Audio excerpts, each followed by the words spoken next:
The battlefield was a desolate expanse, nothing more than scorched earth and crumbling remnants of ships that had once been mighty war machines. Now they were nothing more than metal carcasses scattered across the horizon like the skeletons of some long-forgotten beast. Lieutenant Jason Cray had seen countless horrors in his years of service, but this was something else entirely. His battalion had been obliterated in a matter of hours, and now he was alone, standing amidst the wreckage of a war he had no hope of winning. Great, Jason muttered to himself, tapping the side of his helmet as if that might magically give him some answers. Stuck in the middle of nowhere, no backup, and half the damn galaxy out to get me. If I survive this, I swear I'm taking a long vacation. Maybe on a beach, with no guns. A sudden crackling sound broke through his thoughts. Jason spun around, rifle raised, his eyes scanning the horizon for any sign of movement. But all he saw was the wreckage and the eerie silence of the alien planet. Then, just as quickly as it had started, the noise stopped. "Well, that's normal," he said sarcastically, lowering his rifle. His humor, like his optimism, was quickly becoming a distant memory. But before he could take another step, a soft, almost imperceptible sound reached his ears. Something far too light to be another explosion, but unmistakably there. Jason tensed, instinct taking over. It was the kind of sound that no soldier ever liked. A living thing, something human or alien, just out of sight. He crouched low, moving carefully through the debris, his boots crunching over gravel and twisted metal. The source of the sound seemed to come from a narrow, ruined structure a few yards away. Jason's mind raced as he approached, his hand hovering over the grenade launcher strapped to his back. In these situations, trust was a luxury, and caution was a necessity. He rounded the corner of the structure, expecting to find a hostile force lying in wait. Instead, he found a woman. She was barely conscious, crumpled against the shattered remains of a vehicle. The woman's skin was a striking shade of blue, her features sharp and elegant, a look that was simultaneously alien and human. Her long ears flicked slightly, as if she could hear him, though she hadn't moved since his arrival. Did I just find an alien princess, or is this some sort of weird dream? Jason muttered under his breath, crouching next to her. He had seen aliens before. He'd fought them, shot at them, even negotiated with a few. But none of them looked like this. Her armor, gleaming despite the dirt and grime, was unlike anything he had seen on the battlefield. It looked ceremonial, almost regal, which only added to the mystery. "Hey," Jason said, his voice soft but firm, trying to make her aware of his presence. "You alive over there? Or am I wasting my time talking to an alien corpse?" The woman's eyelids fluttered, her breathing shallow. Jason's heart skipped a beat. He had seen death up close too many times, and yet something about this felt different. The thought of leaving her, of turning his back on a life in need, gnawed at him. The soldier in him screamed to keep moving, to focus on survival. But there was something about her that made him hesitate. "Come on, don't do this to me," Jason groaned, shaking her gently. "I didn't sign up for this level of weird today." Her eyes finally opened, revealing glowing silver irises that seemed to pierce through the gloom of the battlefield. She blinked a few times, as if adjusting to the reality around her. "You saved me?" she asked in a voice that was melodic, otherworldly, yet oddly familiar. Jason raised an eyebrow. "Yeah, I did. Couldn't exactly leave you out here to rot, could I? Though I admit, I have no idea what the hell you're doing out here. This isn't exactly a tourist hotspot." The woman's lips twitched into what might have been the faintest smile, despite her obvious pain. I was on a diplomatic mission. Peace talks, if you can believe that. Not exactly how I imagined it going." "Well, nothing ever goes according to plan, does it?" Jason replied with a wry grin. "And here I thought I was just going to spend my day avoiding getting blown up. Now I'm playing nurse to an alien princess." She stared at him for a moment, then slowly, carefully, she sat up, wincing slightly. "Princess? Hardly. I'm Solara, daughter of Queen Arethia of the Etherian Empire. And I owe you my life." Jason's mind raced. A princess? No wonder she had the look of someone important. He had to admit, he hadn't expected this kind of rescue mission when he'd woken up this morning. He'd been expecting a war zone, not a chance encounter with an alien royalty in distress. Well, Solara, Jason said, dusting himself off and offering her a hand. You're welcome, I guess. But next time, maybe pick a less dangerous spot to take a nap, yeah? She took his hand with surprising strength and rose to her feet. I will remember that advice. As she stood, Jason noticed how her strange aura seemed to subtly shift the atmosphere around them. It wasn't something he could explain, but he could feel it, like a quiet hum in the air that made him uneasy. He couldn't quite place it, but there was something about her presence that made everything seem off. All right, let's get you out of here, Jason said, shaking off the feeling. He had a soldier's job to do, and he wasn't about to let anything, least of all an alien princess, distract him. But as he turned to lead the way, he couldn't help but wonder, what in the galaxy had he just gotten himself into? Jason and Solara moved through the wreckage of the battlefield like two ghosts. The chaos of the planet's surface seemed to have faded in the wake of their strange alliance. Every step they took, however, was a reminder that they were far from safe. The Etherian Empire, with its sprawling fleets and heavily armed forces, was hunting them both. Yet despite the danger, Jason couldn't help but feel a strange sense of calm in Solara's presence. All right, so let me get this straight, Jason said, attempting to break the tense silence that had settled between them. You're the daughter of a queen, but here you are, stranded on a foreign planet, looking like you just got out of a fashion show for armored warriors. Solara let out a quiet laugh, though it was laced with weariness. It wasn't part of the plan. I was sent to negotiate peace with the Zorvax Syndicate. But things went wrong, very wrong. One moment I was discussing trade routes, the next, explosions, gunfire, betrayal. And then here I am, saved by a human soldier with a questionable taste in battle tactics. Jason shot her a grin. Hey, I'll have you know my questionable tactics have kept me alive longer than most. Not that I'm bragging or anything, but okay, I'm bragging. Solara gave him a dry look. I noticed. The banter helped ease the weight of their situation, but only slightly. The stakes were too high, the danger too immediate. They needed to find shelter and regroup, and fast. Fortunately, Jason's tactical training had honed a sharp instinct for survival, even on unfamiliar terrain. His mind quickly analyzed their surroundings. An old outpost about 5 clicks to the east, which had the look of an abandoned rebel hideout. It was their best shot at getting off the open ground and somewhere more defensible. Stay close, Jason said, as he motioned for her to follow. And for the love of whatever gods you believe in, don't attract any more attention than we already have. I'm not exactly equipped for a small army of angry Etherian soldiers on my tail. Solara raised an eyebrow. You really think I can't handle a few soldiers? Jason couldn't help but chuckle. I didn't say that, but, I'm more familiar with shooting at things that shoot back, not getting involved in royal family drama. She shot him a wry smile. Then perhaps you should know that royal family drama can be much more deadly than a squadron of soldiers with guns.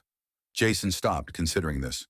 He dealt with dangerous people, but the idea of galactic politics seemed more complex than he was prepared for. Is that supposed to make me feel better? I thought it might, Solara said with a glint in her eye. I could be wrong. The journey to the rebel outpost was uneventful, but the silence between them was charged with unspoken questions. Jason couldn't help but be intrigued by the alien princess's composure. Despite the chaos surrounding her, she was not the panicked victim he'd expected. Instead, she seemed to glide through danger, her confidence steady and unwavering. Jason, on the other hand, had always been a soldier. He thrived in combat, not in diplomatic missions or negotiations. Okay, so let's say I'm on board with this whole peacekeeping thing, Jason began, trying to distract himself from the growing tension. What exactly are you trying to do? Lead a rebellion? Start a revolution? Solara sighed, her eyes narrowing slightly as she processed his words. I didn't want to start a revolution. I wanted peace. But the Zorvax Syndicate, the galaxy isn't interested in peace. It's interested in power, in control. My mother, she trailed off, a shadow passing over her features. She's not the tyrant you might think, but I fear that her quest for stability will lead to something far worse than war. Jason paused, a thought forming in his mind. So you're saying your mother might be the bad guy? Solara shook her head. Not exactly. She's simply caught between duty and fear. She believes the galaxy can only survive under a tight grip. But I'm not so sure. Well, that's a nice little family drama you've got going on there, Jason said, trying to lighten the mood. I'll be honest, I'm not a therapist, but I can offer some advice. Therapy for the galaxy. Don't let your mother blow everything up. She stared at him for a moment, then let out a soft laugh. I'll keep that in mind. They reached the rebel outpost just as the sun, if you could call it that, began to set. The planet's twin moons hovered in the sky, casting a pale light across the dilapidated structures. Jason signaled for Solara to keep quiet as they approached, his hand resting on the grip of his blaster. He knew better than to trust anyone completely, especially in enemy territory.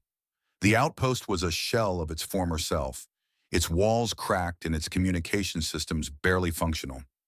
Inside, a group of rebels sat around a table, their faces tense. They didn't look surprised to see Jason, but the sight of Solara seemed to shake them to their core. Thought you'd be dead by now, one of the rebels muttered, eyeing Jason with a mix of suspicion and disbelief. Not quite yet, Jason said, giving them a cocky grin. And I'm sure you're thrilled to know we've got an alien princess with us. There was a moment of stunned silence before another rebel spoke up. You're... really? Solara stepped forward, her presence commanding despite the weary look in her eyes. Yes, I am Solara, daughter of Queen Arethia, and I need your help. The rebels exchanged glances, uncertainty filling the room. Jason could feel the shift in the atmosphere, the tension rising once more. But in that moment, it didn't matter. They had survived the first obstacle. Now the real fight was just beginning. Jason leaned against the crumbling wall of the rebel outpost, his arms crossed and eyes scanning the room. The rebels were nervous, but that wasn't surprising. Solara, daughter of the queen, had just walked in, and they were probably calculating whether helping her would result in immediate death or the slow, agonizing kind. Jason had seen that kind of hesitation before. People didn't trust royalty, not when they were on the run at least, but the rebellion wasn't exactly in a position to turn away allies either. They were as desperate as he was. I'm sure we can all agree that we're not exactly the top of the food chain around here, Jason said, breaking the silence with his usual dry tone. So if you're going to stare at the princess like she's a walking target, maybe you could at least offer her a drink? You know, show some hospitality. One of the rebels, a wiry man with a chipped jaw and a half-scratched face, shot him a look. You really think we have drinks in here? We barely have enough rations to last another day. Well, that's unfortunate, Jason said, unfazed. Guess I'll just have to make do with sarcasm for now. Works every time. Solara, standing at the center of the room, cast a glance at Jason, then at the rebels. Her posture was regal despite the situation, as if she were used to being in control. I understand your reluctance, she said, her voice calm but firm, but I'm not here to lead your rebellion. I'm here to prevent something far worse. Jason raised an eyebrow, intrigued. Care to elaborate? You're going to have to work a little harder than that if you want me to believe the destiny of the galaxy speech. Solara's gaze flicked to the others in the room. The rebels were waiting for her to speak, and Jason noticed that some were starting to relax, maybe even see the value in her presence. She wasn't just some royal figurehead. She had a mission, and somehow that mission involved him. The thought made Jason uneasy, but he pushed it aside. This wasn't the time for second-guessing. My mother believes in order through power, Solara continued, her tone steady. She would rather see the galaxy under a single iron fist than let the various factions coexist. I can't let her do that. Not when it will destroy everything in its path. Jason nodded slowly, taking in the weight of her words. So, your mom wants to blow things up in the name of peace. That's a new twist. Something like that, Solara said, her lips twitching as if she were trying to find humor in the dark situation. It's not about destruction, it's about control. She believes if the galaxy is unified under a single rule, we can prevent the chaos that always follows war. But she's wrong. Jason couldn't help but snort. Wow, she sounds like a real peach. He glanced at the rebels. And I'm guessing you folks think her approach is, a little extreme? The rebel leader, a woman with short silver hair and a scar over one eye, stood up, her arms crossed. Extreme? You could say that. But when the Aetherian Empire has the firepower to level entire planets, you don't exactly have the luxury of choosing the peaceful route. Jason shifted his weight, considering the implications. All right, so we're stuck between a rock and a hard place. Either we stop your mom's plan and risk a galactic war, or we let her do whatever she wants and wait for the universe to burn. That's not all of it, Solara interjected, her eyes sharp. There's a third option, a way to prevent war, to change the direction of the galaxy without destroying it. But to do that, I need help. Not just from you, but from anyone willing to challenge the system. Jason scratched the back of his head, trying to make sense of it all. He wasn't a politician, and frankly, the galaxy's political drama wasn't high on his list of priorities. But he knew one thing. When you got involved with royalty, things tended to spiral out of control. So let me get this straight, he said, turning to the rebels. We're talking about changing the fate of the galaxy here. And you expect us to do that with no plan, no resources, and only the vaguest idea of what Solara's mom is really after? The rebel leader, Mara, eyed him warily. We have resources, and as for the plan, we've been working on it. But we need more than just resources. We need a way to get to the heart of the Aetherian Empire's power. We need access to their command center. Jason narrowed his eyes. That sounds like a suicide mission. Yeah, well, the galaxy doesn't leave much room for comfortable options, Mara said with a shrug. You wanted to survive the battle, Cray? You want to survive this? Then we do this together. No one's getting out of this mess alone. Jason looked at Solara, who was watching him closely. And you, Princess? What's your part in all this, besides being the rebel rallying cry? I'm the key, she said simply. The Aetherian Empire will only listen to me. If I can convince enough factions to rally behind me, I can stop the war before it starts. But first, I need to ensure the support of the people closest to the Queen. That's where you come in. Jason thought about it for a moment, then sighed. Okay, sure. Let's make this interesting. First, though, you owe me a drink. I've saved your life, after all. Kind of a protocol thing in my line of work. Solara raised an eyebrow. You are truly persistent, Jason grinned. It's what keeps me alive. The tension in the room shifted, and for the first time since they arrived at the outpost, Jason felt a sense of purpose. This wasn't just about survival anymore. It was about something bigger. The fate of the galaxy was at stake, and whether he liked it or not, he was in the thick of it now. And as the rebels began to gather their resources, Jason couldn't help but wonder. How long could he keep up this charade? How long until the weight of everything started to crush them all? The rebel outpost buzzed with activity as the plan began to take shape. Jason found himself caught in a whirlwind of strategy and hastily drawn maps, none of which seemed to make much sense to him. He was used to clear-cut orders and combat operations, not trying to outmaneuver a galaxy-spanning empire with a handful of ragtag rebels. Still, there was something oddly comforting about the chaos. It felt familiar, like the early days of a fight when everything was still up in the air. Mara, the rebel leader, leaned over a holographic table, her finger tracing lines on the map of Aetherian-controlled territory. If we're going to get to the heart of their command center, we'll need to hit them from multiple angles, disrupt their defenses, draw attention away from the target, and then what? Jason interrupted, folding his arms. We walk in like we own the place? Mara shot him a pointed look. You're not going to walk in like anything. The plan involves stealth and precision, not just your usual blow everything up and hope for the best tactic. Jason grinned. Hey, that's my trademark move. It's never let me down. I'm sure, Mara said dryly, but this time, we'll need something more than just your charm and strategic humor. Jason raised an eyebrow. Charm? Who said anything about charm? Solara, who had been quiet in the corner, observing the growing tension between Jason and the rebels, stepped forward. Mara's right. We need to approach this carefully. The Aetherian Empire isn't going to fall for the same tricks twice. Jason didn't miss the way her eyes lingered on him, and for a moment, the weight of everything settled back on his shoulders. The fate of the galaxy, the future of the rebellion, and his role in all of it. But for now, the only thing that mattered was the task at hand. So what's the plan? He asked, willing himself to focus. Mara tapped a few commands on the holographic table, and a schematic of the Etherian command center appeared. It was a massive structure located on a heavily fortified moon orbiting a gas giant. The layout showed layers of defenses with anti-aircraft batteries, shield generators, and multiple levels of security. "We'll start by hitting their communication tower," Mara explained. "That'll cut off their ability to coordinate and alert reinforcements. While that's happening, a small team will infiltrate through the lower levels, using the access tunnels to avoid detection. The real trick is getting Solara close to the Queen's inner circle."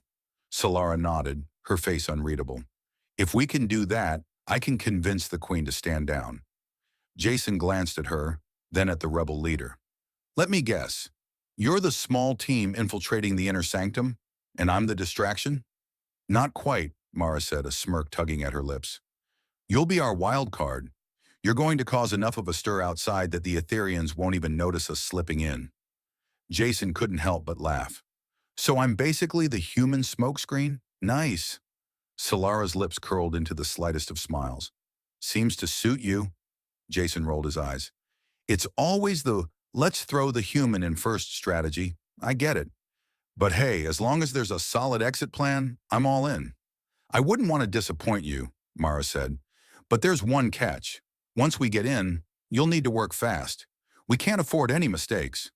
"Great," Jason said, raising his hands in mock surrender. "No pressure, right?" Mara's expression softened. "We've been planning this for weeks, Cray, and now we're going to need you more than ever. This isn't just a fight for survival. It's a fight for the future." Jason looked at Solara again, her blue skin almost glowing under the dim light. She didn't look like a princess, not the way he'd imagined.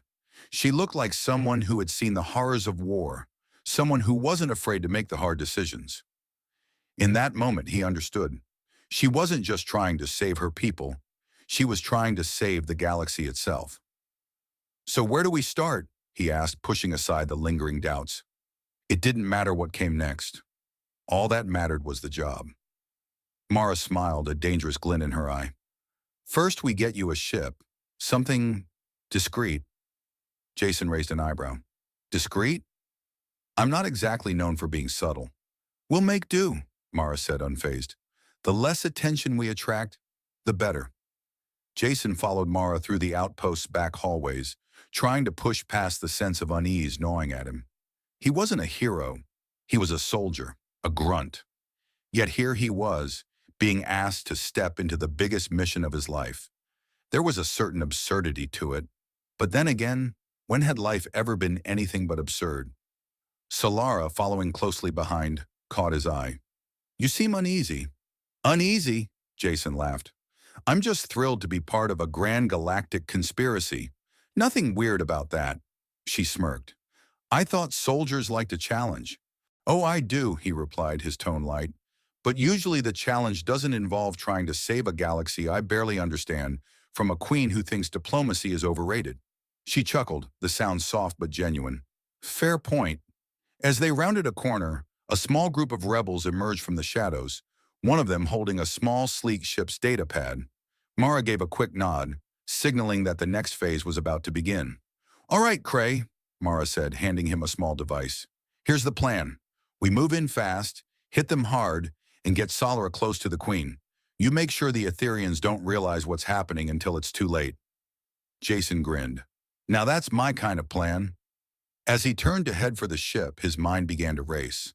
A wild card. That's what they wanted him to be. And in a way, that's exactly what he was. But even wild cards needed a solid hand to play. And Jason wasn't about to let this one slip through his fingers. The ship was far smaller than Jason expected, almost comically so. It was sleek, silver, and aerodynamic, nothing like the bulky warships he was used to. This one had a certain elegance, like a predator that didn't need to announce its presence. But it also had an air of fragility about it that made Jason want to laugh. He wasn't sure if it was the thin, almost glass-like exterior or the fact that Mara had proudly called it a stealth transport. He had a sneaking suspicion that stealth was just a fancy way of saying, "We're really going to hope we don't get shot down." "Don't let the size fool you," Mara said, noticing his raised eyebrows. This ship is state-of-the-art. It can slip past their radar, stay out of range, and get us where we need to be. Jason grinned. Oh, so it's a spaceship-sized ninja? You could say that, Mara said, her lips curling into a smirk. Just don't start using it to sneak into enemy lines and steal their snacks. We need this thing in one piece. I'm a professional, Jason said, his tone dry. A stealth ninja, if you will. I'm all about minimal damage, maximum chaos. Solara, standing behind them, looked at the ship with something like fondness, though it was hard to read. The princess had been quieter than usual, her thoughts distant as they prepared for the mission. Jason couldn't blame her. She was about to face her mother's empire head-on, and despite the bravado, he could feel the weight of it pressing down on her. "Ready to make history, Your Highness?" Jason asked, giving her a wink. Solara turned to him, a hint of a smile playing at the corners of her lips. "History is overrated. I'm more concerned about surviving the trip." "Survival? Yeah, that's the plan," Jason said with a nod, his voice turning more serious. "But hey, we're all still here, so that's got to count for something, right?" "Right," Solara said softly, though the uncertainty in her voice didn't escape Jason's notice. They boarded the ship, and Jason immediately took a seat at the controls, familiarizing himself with the cockpit. The layout was compact, just enough room for the crew, a few supplies, and a whole lot of buttons that seemed a little too advanced for his liking. But then again, he was just here to fly, not to understand quantum propulsion and anti-gravity fields. "So, what's the plan once we're in the air?" Jason asked, his hands moving over the ship's controls with practiced ease. "Do I just fly under the radar and hope the Etherians don't notice us?" "That's about the gist of it," Mara said, her voice tinged with amusement. "Stay low, stay quiet. We don't need a high-speed chase." "Good, I prefer my escapes without the whole getting shot at part." As the ship powered up and the rebel outpost began to fade from view, Jason took a deep breath, focusing on the task ahead. The comm system hummed with static, and he double-checked their coordinates. They were heading straight into enemy territory, into the heart of the Etherian Empire. A perfect place for a showdown. The only problem? Jason wasn't exactly the type to sit quietly and wait. He was the type to jump in, guns blazing, and let things unfold from there. But this mission required subtlety, and for once, Jason was going to have to resist the urge to stir things up. The silence stretched on, broken only by the soft hum of the engines and the occasional glance exchanged between the crew. The closer they got to their target, the more tense the atmosphere became. Jason could feel the weight of it, even if no one said a word. After a few moments, Solara finally spoke. "We're getting close. We should prepare ourselves for the next phase." Jason glanced over his shoulder. "Don't worry. I've been ready since the moment I strapped in. If anything, I'm just getting warmed up." Mara shot him a look, half exasperated, half amused. "Just remember the quiet part. We're not here to be heroes. We're here to get you into the Queen's inner circle without anyone knowing." Jason grinned. "Quiet? I'm practically a shadow. The Etherians won't even know what hit them." Solara's eyes narrowed slightly. "And if they do," Jason gave her a wink, "then we'll cross that bridge when we get to it. You know, like heroes do." The tension in the air lightened just for a moment. It wasn't much, but it was enough to remind everyone that they had a job to do. And even if they were all a little out of their depth, they could still find comfort in the chaos. The ship broke through the atmosphere of the gas giant, and the vast expanse of space stretched out before them, cold and infinite. Ahead, the Etherian command center loomed, its massive, heavily fortified presence barely visible against the backdrop of stars. It was a sight to behold, imposing, nearly indestructible, and entirely unforgiving. Jason focused on the controls, bringing the ship in low. He could feel the ship's systems responding to his commands, each movement smooth and precise as they slid under the radar. "All systems are green," Jason reported, his voice steady. "We're in." Mara leaned forward, her eyes fixed on the glowing map in front of her. "Now we wait for the signal." Jason shot a look at Solara. "You sure you're ready for this?" She met his gaze, her expression unreadable. "I've been ready for a long time, but now it's about more than just me. It's about the future." He nodded, knowing that this mission wasn't just about survival anymore. It was about something far bigger than any of them. And as they drifted closer to their destination, Jason couldn't shake the feeling that their actions would echo across the galaxy for years to come. And for better or worse, he was right in the middle of it. "Let's make this count," he said, his voice low. And with that, they entered the heart of the Empire, their mission hanging in the balance. So the ship glided through the shadowed corridors of the Etherian Command Center, its sleek hull barely making a sound as it drifted past walls adorned with alien symbols and guarded by systems far beyond anything Jason had encountered before. But despite the highly advanced technology, the whole place had an eerily sterile feel, like a fortress that was more about keeping people out than actually functioning. Jason leaned back in his seat, eyes fixed on the glowing console before him.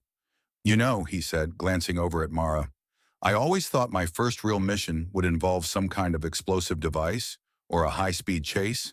This stealth thing kind of feels like I'm the one being snuck in." Mara, ever the focused leader, didn't flinch. "Well, if you want explosions, wait for the after-party.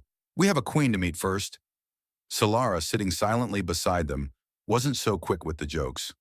Her expression was serious, her mind clearly on the meeting that would determine the future of the galaxy. The stakes couldn't have been higher, yet she seemed to carry the weight of it all with a calm exterior. "I think after-party might be pushing it," Jason said, breaking the silence.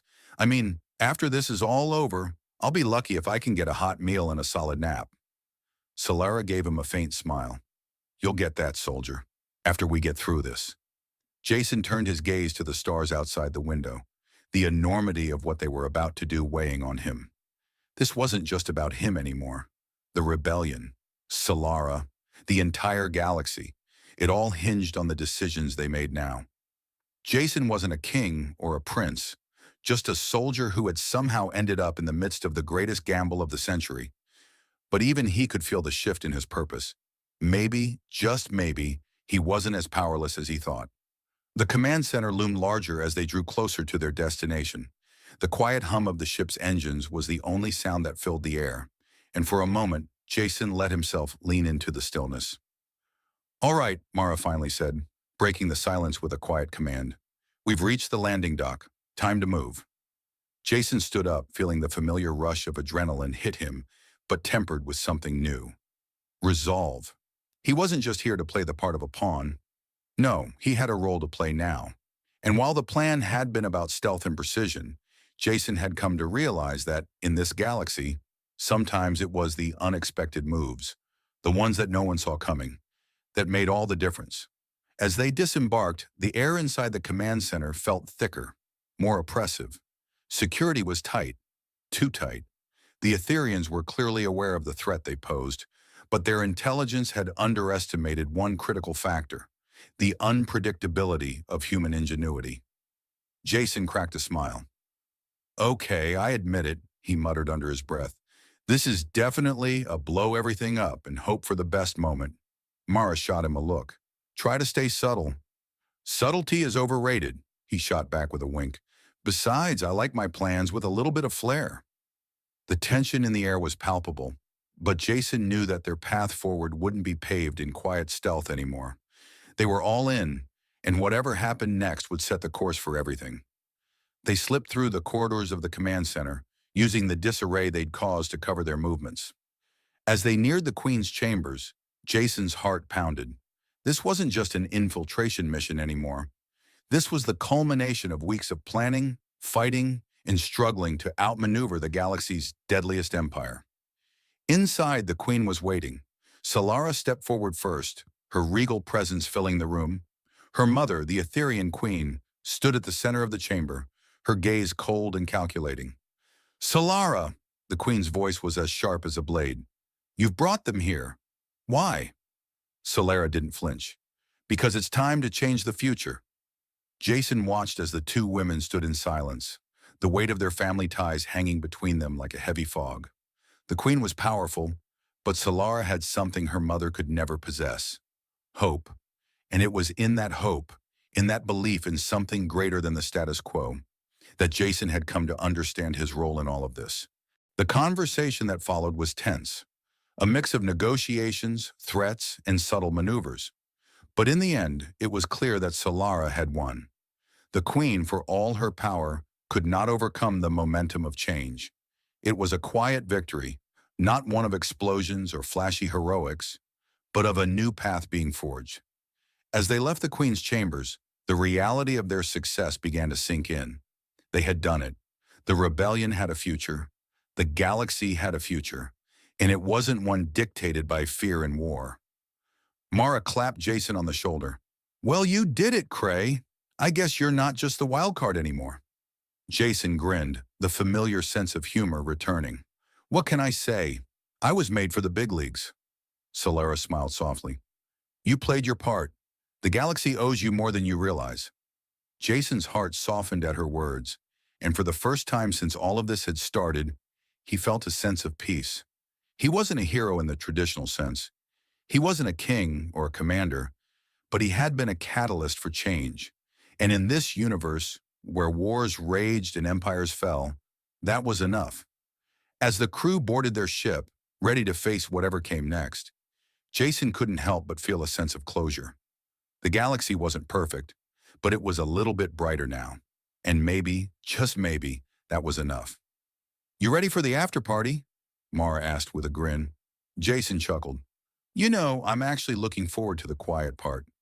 And as the ship took off into the stars, he realized that, no matter what came next, he had already found his place in the universe.